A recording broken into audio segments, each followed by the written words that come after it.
Welcome to Haris home channel. இன்றைக்கி பார்த்திங்கன்னா சூப்பரான ரெசிபி தாங்க. இனிப்பு அடை. இது இனிப்பு பணியாரமாகவும் செய்யலாம், இனிப்பு அடையாகவும் செய்யலாம். பாருங்கள் எவ்வளோ மொறுமொறுன்னு கிரிப்ஸியாக இருக்குன்னு. இது செய்கிறதுக்கு ஒரு 10 நிமிஷம் இருந்தால் போதும். வீட்டில் ஒரு கப் அரிசி மாவு இருந்தாலே இது சூப்பராக செஞ்சிடலாம். இது எப்படி செய்யணும்னு பார்க்குறதுக்கு முன்னாடி நம்ம சேனல் சப்ஸ்கிரைப் பண்ணி வீடியோ பாருங்கள்.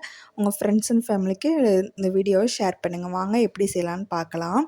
அதுக்கு தேவையானது பொருள் பார்த்திங்கன்னா தேங்காய் இந்த மாதிரி சீவி எடுத்துக்கோங்க.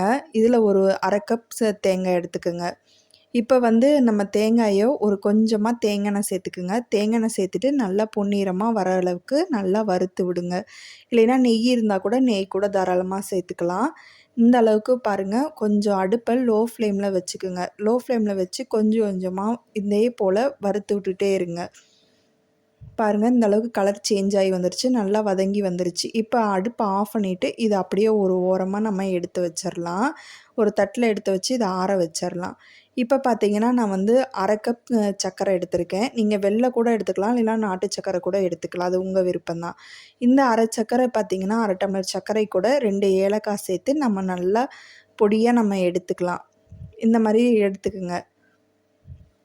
இப்போ நம்ம எடுத்து வச்சுருக்க தேங்காயை ஒரு தட்டில் தனியாக எடுத்து வச்சுட்டு அதே பாத்திரத்தில் பார்த்திங்கன்னா 1 கப் அரிசி மாவு எடுத்துக்கலாம். நம்ம ரொம்ப சிம்பிளான ரெசிபிங்க. ஈவினிங் ஸ்நாக்ஸ்க்கு குழந்தைங்க ரொம்ப கடம் பிடிச்சாங்கன்னா 10 நிமிஷம் போதும் டக்குன்னு செஞ்சு கொடுத்துடலாம்.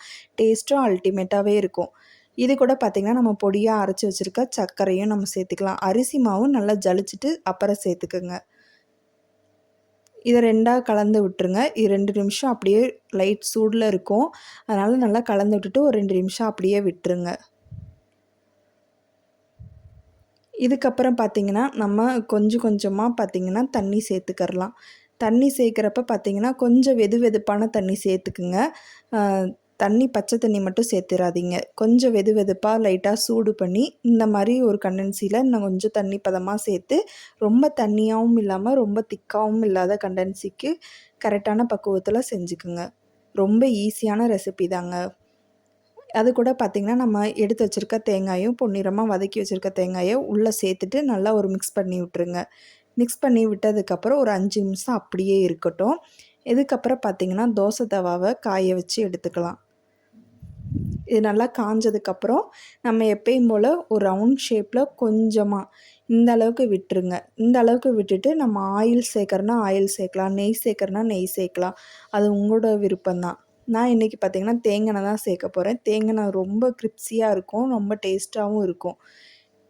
தேங்காய் எண்ணெய் தாராளமாக 1 ஸ்பூனுக்கு மேலேயே சேர்த்துக்குங்க, நல்லாயிருக்கும். இது நல்லா வெந்து வந்துருச்சு. இப்போ நம்ம 1 சைடு திருப்பி போட்டுக்கலாம். பாருங்கள் எவ்வளோ கிரிப்ஸியாக இருக்குன்னு பாருங்கள். வெளியே பார்க்குறப்பயே தெரியும் நல்லா வெந்து வந்துருச்சு. இது தேங்காயோட அப்படியே அந்த இனிப்போடு இருக்கிறப்ப பார்த்திங்கன்னா டேஸ்ட் அல்டிமேட்டாக இருக்கும். குழந்தைங்களுக்கு ரொம்ப ரொம்ப பிடிக்கும். கண்டிப்பாக செஞ்சு கொடுத்து பாருங்கள். இதே மெத்தடில் பார்த்திங்கன்னா இப்போ அடுத்தது பார்த்திங்கன்னா பணியாரக்கல் எடுத்து வச்சுக்கலாங்க. பணியாரக்கல் எடுத்து வச்சு கல் சூடானதுக்கப்புறம் நெய் இல்லைன்னா எண்ணெய் எது வேணாலும் சேர்த்துக்கலாம், அது உங்கள் விருப்பம்தான். இது போல் ஒவ்வொரு குழியாக நம்ம நிறச்சிக்கலாங்க. இதே மாவில் நம்ம பணியாரம் ஊற்றுனா வருமாங்கிறது நினைக்காதீங்க. கண்டிப்பாக ஒரு அடுப்பை லோ ஃப்ளேமில் வச்சு எடுங்க. எது செஞ்சாலுமே அடுப்பை லோ ஃப்ளேமில் வச்சு வச்சு எடுத்துருங்க. சூப்பராக கிரிப்ஸியாக இருக்கும். பாருங்கள் 1 சைடு நான் எடுத்து காட்டுறேன். நல்லாவே வெந்து வந்துருச்சு பாருங்கள். எவ்வளோ சூப்பராக அல்டிமேட்டாக இருக்குது பாருங்கள். இதே போல் மற்ற பணியாரத்தையும் நம்ம எடுத்து விட்டுறலாம். எடுத்து விட்டு அந்த சைடில் ஒரு 15 நிமிஷம் வெந்து எடுக்கட்டும். பாருங்கள் வெந்ததை நான் எடுத்து காட்டுறேன். எந்த அளவுக்கு கிரிப்ஸியாக இருக்குன்னு பாருங்கள். இது சூப்பராக இருக்கும். ஈவினிங் ஸ்நாக்ஸ் ஒரு 10 நிமிஷத்தில் நம்ம வீட்டில் உள்ள பொருளை வச்சு தாராளமாக நம்ம செய்யலாங்க. பார்த்தீங்களா எவ்வளோ கிரிப்ஸியாக இருக்குது. குழந்தைங்களுக்கு காலையில் ஸ்நாக்ஸாக கூட ஒரு 10 நிமிஷத்தில் கூட செஞ்சு கொடுத்துர்லாங்க. தாராளமாக இதுக்கு ஒரு 10 நிமிஷம் தான் இழுக்கும். நம்ம வேலையும் ஹெவியாக நம்ம செய்ய தேவையில்லை. டக்குன்னு போயிட்டு டக்குன்னு செஞ்சு கொடுத்துர்லாங்க. பாருங்கள் எவ்வளோ கிரிப்ஸியாக இருக்குன்னு. இது சர்க்கரை இல்லாமல் வெல்லமாக இருந்தால் கூட உங்களுக்கு அந்த தேங்காயோடு சாப்பிட்றப்ப அந்த டேஸ்ட் ரொம்ப அல்டிமேட்டாக இருக்கும். இந்த வீடியோ பிடிச்சிருந்தால் நம்ம சேனலை லைக் பண்ணி ஷேர் பண்ணி சப்ஸ்கிரைப் பண்ணுங்கள்.